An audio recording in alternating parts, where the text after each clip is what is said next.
যখন কোনো বান্দা সূরা ফাতিহার একটা করে আয়াত বলে আলহামদুলিল্লাহি রাব্বিল আলামিন, সঙ্গে সঙ্গে আল্লাহ জবাব দিয়ে বলেন হামিদানি আবদি, বান্দা তুই আমার প্রশংসা করলি।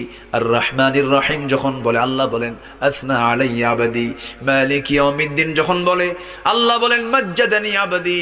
এরপরে যখন বলে ইয়াকা না'বুদু ওয়া ইয়াকা নাস্তাঈন পর্যন্ত যখন বলে আল্লাহ বলেন বান্দারে তুই আমার কাছে কি চাস, প্রাণ খুলে চা রে বান্দা।